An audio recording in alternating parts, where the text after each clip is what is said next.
الايام القادمه ستجيب على هذه الاسئله. الحاجه الثانيه بقى، تعالوا نروح بقى للي قالوا على علاء مبارك. علاء عمل تويته بخصوص خصخصه وبيع بعض الفنادق اللي اعتبرها تاريخيه، وكان بيبدي وجهه نظر انه يعني معترض على هذا البيع. رد عليه محمود برضو، وقد نتفق مع اللي قاله محمود بالمناسبه.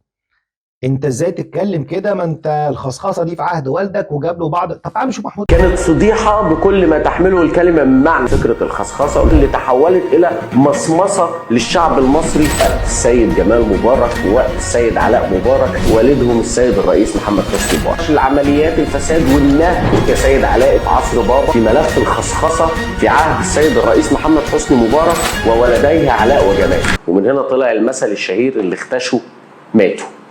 طبعا ده ملوش علاقه بان انا هتكلم النهارده عن التويته اللي نزلها السيد علاء مبارك بيتكلم فيها عن بيع مجموعه من الفنادق وبيلمح فيها لفكره الخصخصه والفكره التاريخيه هذه الفنادق. كلام يعني اما يطلع كلام زي ده من استاذ سيد عبد العال مثلا رئيس حزب التجمع، فانا ممكن افهمه جدا. يعني ده حزب يساري عنده توجه ضد البيع بشكل عام وضد بيع القطاع العام. لما يطلع من الحزب الناصري انا افهمه جدا، لكن لما يطلع الكلام ده تحديدا من السيد جمال مبارك فيبقى انا لازم اتحسس برامج الخصخصه اللي حصلت في وقت السيد جمال مبارك ووقت السيد علاء مبارك. وانا هنا يا استاذ علاء مش عايز اتكلم عن خالص، مش هنفتح ملفات تخص سويسرا وال 430 مليون دولار اللي احنا لحد النهارده ما عرفناش هم اصلا اساسهم ايه وجم منين اللي موجودين باسم حضراتكم في الخارج. لا مش هفتح الكلام ده، ولا هفتح حتى عن بيع القطاع العام بعموميه الموضوع. احنا عندنا بنتكلم عن من 1991 لحد 2009 تقريبا اتباع حوالي 382 شركه بمبلغ 57 مليار.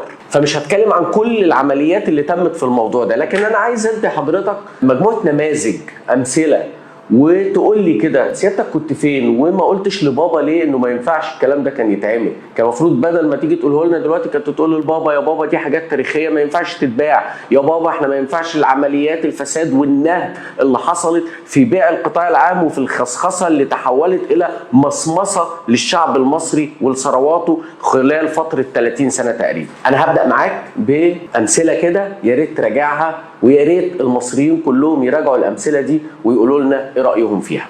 واحد، الشركه العربيه للتجاره الخارجيه. عارفين يا جماعه الشركه العربيه للتجاره الخارجيه ده قيمه الاصول بتاعه الشركه فقط 100 مليون جنيه، اتقيمت ب 100 مليون جنيه. للاسف الشديد تم بيع الشركه بمقابل 13 مليون جنيه و680 الف. المشتري دفع منهم 50% من قيمه الصفقه، يعني دفع 6 مليون جنيه و840 الف تقريبا. المفاجاه بقى انه اثناء جلسه توقيع العقد بتاع الشركه دي في مبلغ 10 مليون جنيه كانت ديون مستحقة على شركة بورسعيد للصناعات الهندسية. المستثمر استلمهم وهو بيوقع على عقد بيع الصفقة.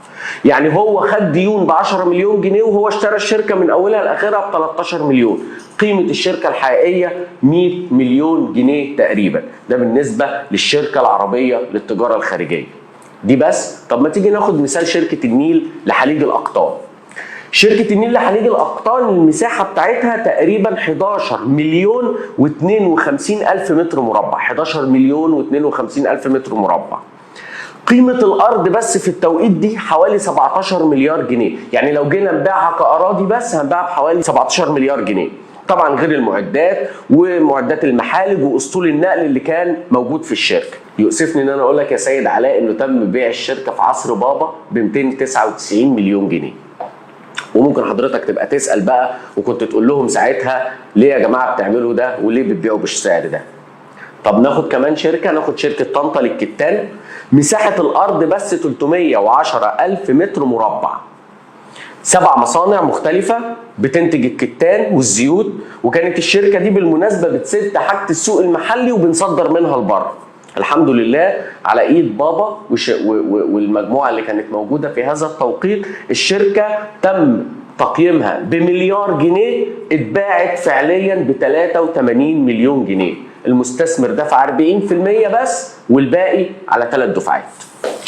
ما شفناش يعني السيد علاء مبارك في هذا التوقيت طلع وقال يا جماعه ما ينفعش، دي حاجات تاريخيه، ده ما ينفعش الفساد اللي بيحصل ده. بالمناسبه انا بكلمكم في شركات بعضها صدر له احكام قضائيه انها ترجع للدوله المصريه وتكلفنا فلوس كمان واحنا بنرجعها للدوله المصريه. ممكن تراجعوا كل الكلام ده، ممكن تراجعوا اصلا صفقات بيع القطاع العام اللي حصلت في هذا التوقيت، وممكن تراجعوا الاحكام القضائيه اللي اتحكمت في هذا التوقيت بعد كده سنه 2011 و2012 لرجوع بعض الشركات، واللي ادت ان بعض المستثمرين طبعا اشتكوا الدوله المصريه في التحكيم الدولي وقصص كبيره في هذا الملف، ملف ضخم. لكن احنا بندي نماذج للسيد علاء مبارك.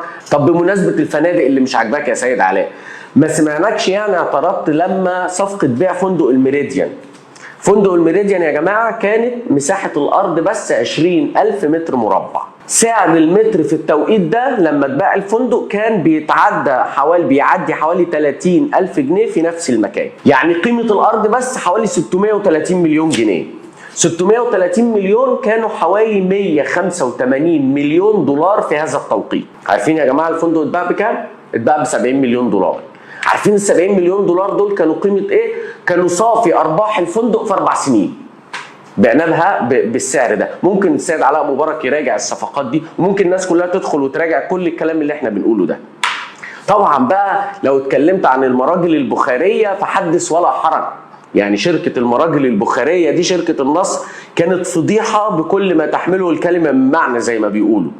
وانا عايز يعني حضراتكم تراجعوا تفاصيل الشركه دي لانه تفاصيل كبيره جدا. انا عايز بس اديكم رؤوس عناوين ان الشركه اتسابت لشركه امريكيه عشان تقيمها، مع ان الاساس ان المشتري امريكي وكندي، لكن هم جابوا شركه تقييم امريكيه. الشركه الامريكيه دي قيمت الشركه بحوالي 17 مليون دولار في التوقيت ده، من 16 ل 20. هم قيموها من 16 ل 20، وبالفعل الشركه اتباعت ب 17 مليون دولار. بس اتباعت ب 17 مليون دولار يا جماعه، وما كانش من ضمن الصفقة ان الشركة تدفع الضرائب والفلوس المديونية اللي كانت على شركة المراجل البخارية. فبعد لما دفعوا الفلوس دي وبعد لما دفعوا قيمة الضرائب، بعد ما الدولة خدت الفلوس والشركة خدت فلوسها ودفعت قيمة الضرائب، وقفت الصفقة كلها ب 2.5 مليون جنيه. 2.5 مليون جنيه. انا عايزكم تقروا عن تفاصيل الصفقه وانتم ابقوا حطوا لنا حتى في التعليقات كده تعرفوا ايه عن الصفقه دي. لكن انا عايز اقول لكم بس ان بعد كده تم اسناد عقد واحد للشركه الامريكيه ب 600 مليون جنيه في حاجات عملتها للدوله. ده راجعوا المعلومات اللي احنا بنقولها. عايز اقول لكم ان هم بعد كده وقفوا اصلا في صناعه المراجل البخاريه في الشركه دي، والشركه قالت احنا هنوقف الموضوع ده وهنعتمد على الاستيراد. عايزكم برضو تراجعوا الكلام ده كله. ده نموذج للي حصل في ملف الخصخصة في عهد السيد الرئيس محمد حسني مبارك وولديه علاء وجمال. وللأسف الشديد بعد كل اللي حصل ده طالع السيد جمال مبارك ولا السيد علاء مبارك آسف يدينا دروس في ان احنا ما نخصخص وان احنا ما نبيعش، وبيدي للدولة نصايح. يؤسفنا اقول لك يا سيد علاء لازم انت تعرف فعليا هو ليه اللي اختشوا ماتوا. شوف، يعني كل ما قاله محمود نحن لا نختلف عليه قيد أنملة، بل على العكس. يعني أن ما حدث من خصخصة في عهد النظام الأسبق كان كارثيا بكل المواضيع، يعني بكل المقاييس. وطبعا كل الأرقام اللي ذكرها محمود أنا أعتقد أن هي صحيحة بنسبة 100%. ولكن هو هنا السؤال بقى، إذا كنت بتعايرني فيعني زي ما بيقولوا كده لا تعايرني ولا عايرك فالهم طايلني وطايلك. إذا كان ما حدث من خصخصة أيام جمال مبارك الآن يتم معايرة نظام مبارك بيه وعلاء وجمال تحديدا والكلام واضح تمام. وزي ما قلت لك كده لما حد يتكلم فلان يتكلم سين يتكلم اعرف ان في جهة ما هي اللي بتتكلم. طيب ماشي، محل معايرة ومعايرة حقيقية وفي موضعها بالمناسبة، يعني إنجاز لنا التعبير، يعني المعايرة السياسية.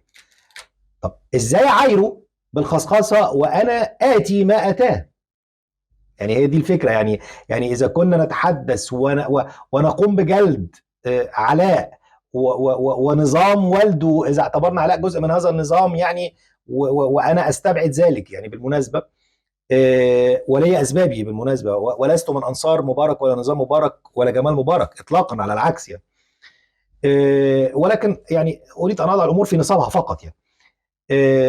طيب يعني اذا كان انا بعايره اتي ما اتاه او ما فعله، طب ما هو الان الخصخصه بتسير والبيع بيسير بنفس الوتيره اللي كانت ايام نظام مبارك، بل اقوى. بل ان في اماكن وهيئات وشركات واصول لم نكن نتخيل ان احنا ممكن في يوم من الأيام نبيعها، والان بيتم البيع. طب ما برضو علينا ان نعترض وان نقول لا. يعني ماشي يعني يا جماعه يا علاء، يعني شوف مين اللي بيتكلم، انت اللي بتتكلم عن الخصخصه، ما انتوا اللي عملتوا الخصخصه ده. لحد هنا نقطه تمام جدا. يعني علينا ايضا ان احنا نقول للحكومه الحاليه انت ليه بتبيعي، والبيع ده ليه واسبابه ايه، وهل هو بيع اقتصادي ولا سياسي، ولا فعلا زي ما قال احنا بنبيع عشان نسد اقساط احنا مش قادرين نسدها. فلابد يعني ان الميزان يكون ميزان زي ما بيقولوا كده واحد. انا بكتفي بهذا القدر. بعد الفاصل عندنا فقره مهمه جدا عن تاثير المخدرات على عقول الشباب، الحشيش، البانجو، كل هذه الاشياء بعد الفاصل، انتظرونا.